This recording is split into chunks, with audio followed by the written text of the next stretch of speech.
All right, we are back. Welcome to another episode of Chasing the Olympic Dream. I am your host, Paul Rabic, and this is episode 8. Frequently asked questions about bobsled as I pack for the Olympic Training Center.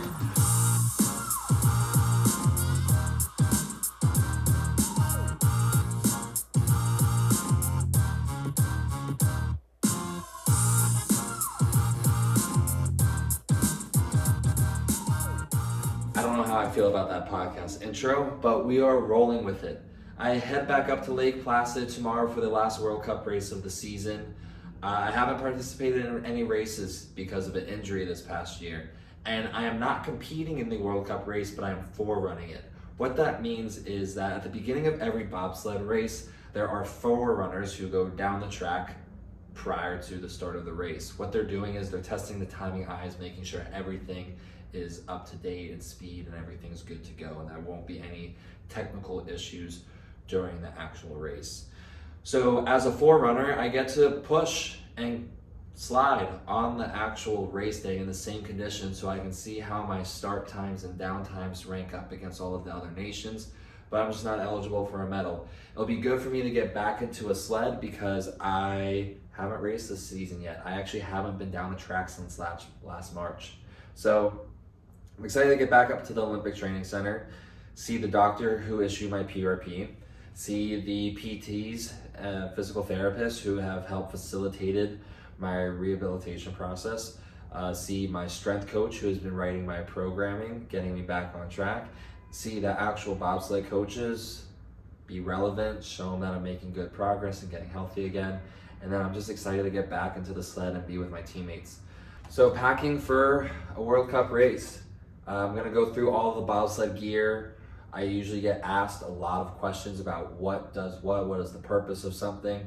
I don't need to share how many pairs of underwear I pack or how many socks, t-shirts, that type of stuff.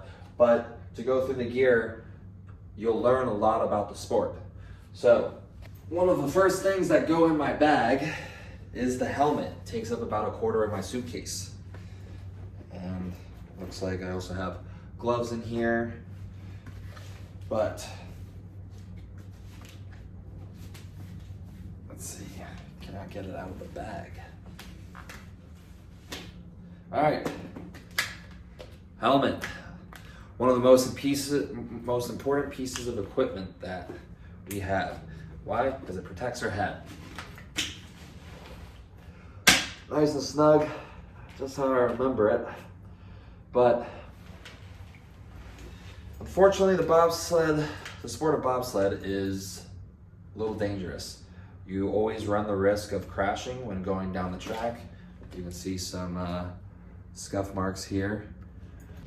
Fix my hair now. Gloves.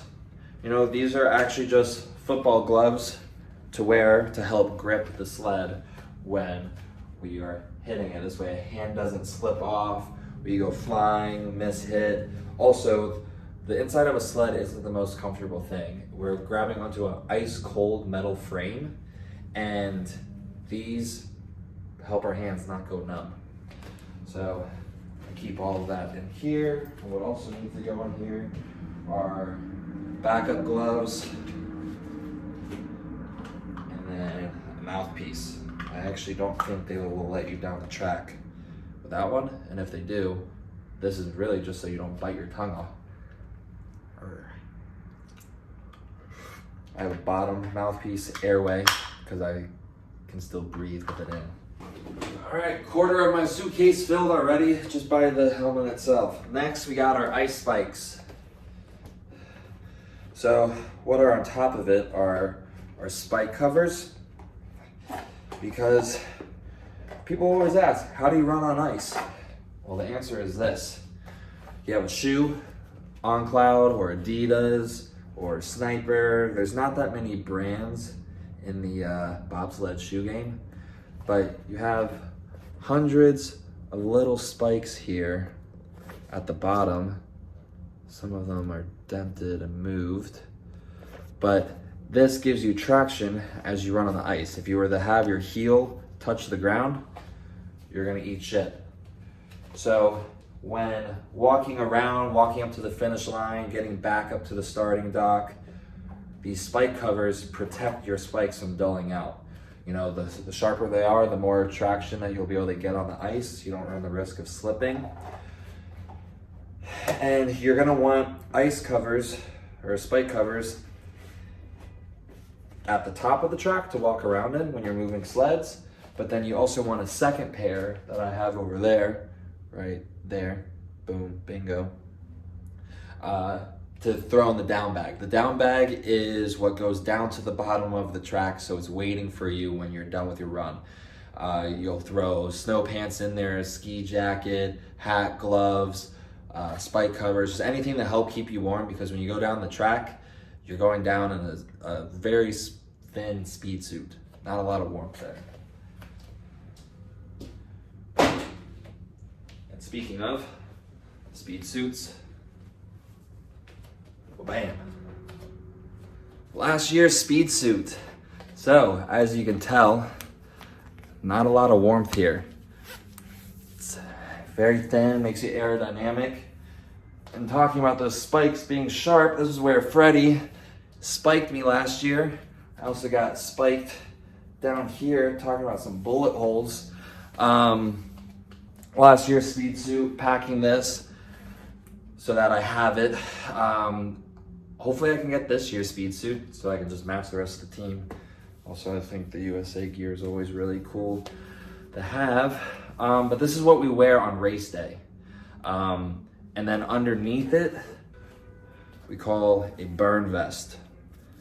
So the burn vest is made out of Kevlar.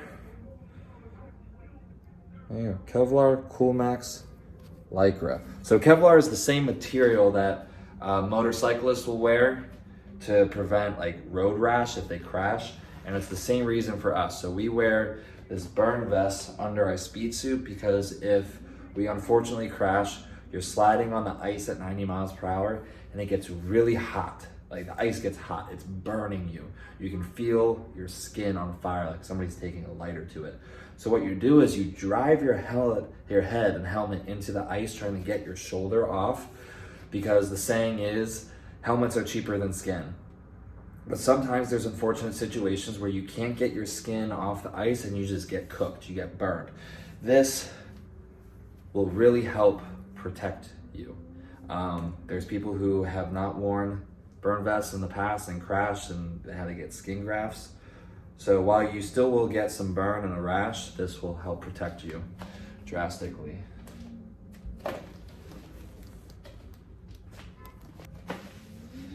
All right, this is our training day suit. As you can tell, it's a little baggier, but it also provides a little more warmth. So this is what we slide in on training days, official training or just Team US training, paid training. With this, I'll still wear the burn vest underneath. Maybe I'll wear a cotton shirt or some thermal leggings for warmth, but I'm not too worried about being aerodynamic on training days. I'm more concerned about being warm, not getting injured. So this is what we wear on training days. And then in this bag, we have our crawlers. We throw these on the bottom of your shoe so you can walk on the ice. You can walk the track without slipping. So I'm not a pilot, but pilots have the responsibility of memorizing all the tracks in the world. They need to know what to expect, learn the enter and exit points of all the curves, the pressures, and they do this by studying and walking the track. I don't have to go on track walks with them, but as a brakeman, we have two jobs: push the sled as fast as we can, and then to pull the brakes. It's literally in our title name, our position name. So some pilots will yell, "Brakes, brakes," or they'll tap you, they'll tell you when, but they honestly prefer that you know the track yourself. They don't have to worry about you not pulling the brakes, because if you don't pull the brakes in time, you'll go out the outrun, damage the runners that they pay a lot of money for. A lot of the exit ramps are not the safest, and it can be scary for them. So I like to memorize the last couple turns of a track. So if it's like a left, okay, we're coming up on the end, big right, brakes. So I'll go on track walks with the pilots. I also think it's cool to get this perspective of the track because normally when I'm going down, my head is between the legs, eyes are closed, and I don't see anything. So that's what these are for. Other stuff that I have laid out so far. Got, you know, USA jackets, vests, all the stuff, podium jackets, all the stuff to stay warm.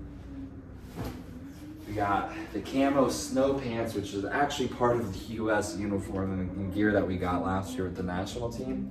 What's funny is that all the other nations, they look like very sleek, athletic apparel. The US, they decked us out like Navy SEALs. It's kind of badass.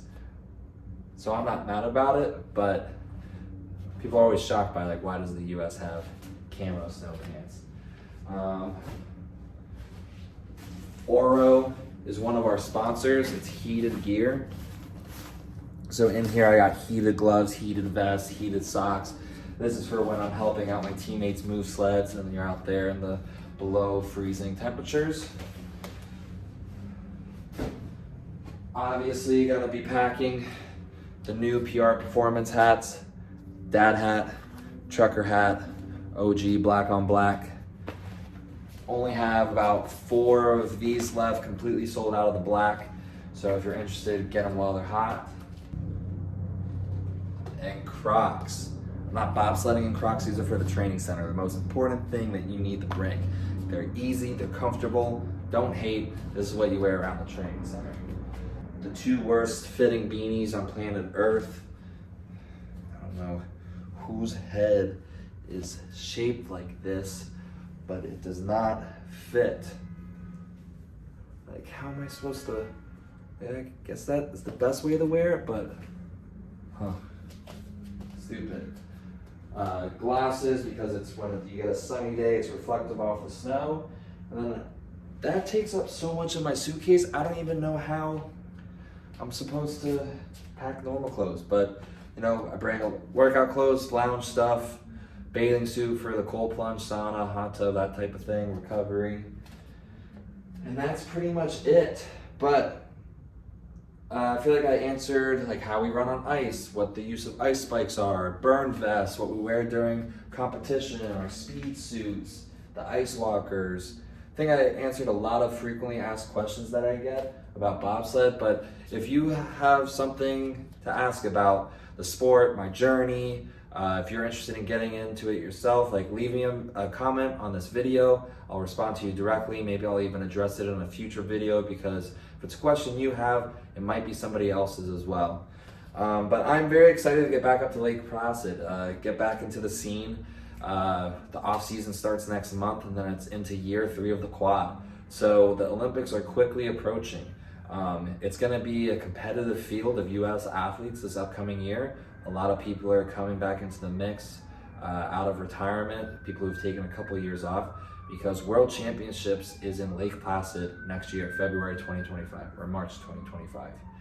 And this is the Olympics of a non-Olympic year, so the US hasn't hosted this in a really long time. It's a big deal, and everybody wants to compete in World Championships on home territory. So, we got a big year coming up. I'm gonna be making a video for a while I'm up there, Lake Placid World Cup, do a video maybe even of the training center. So please, if you like this video, give it a like, subscribe, comment, share this with family and friends. I wanna keep sharing and creating these videos to help promote the sport. I absolutely love it. And bobsled doesn't get a lot of viewership. There isn't a lot of knowledge on it outside of it's in the Olympics, cool runnings. But I don't want to see the sport die. I want to see it continue to grow and flourish. So please support me and my team by sharing these videos with friends and family. And I will see you in the next one.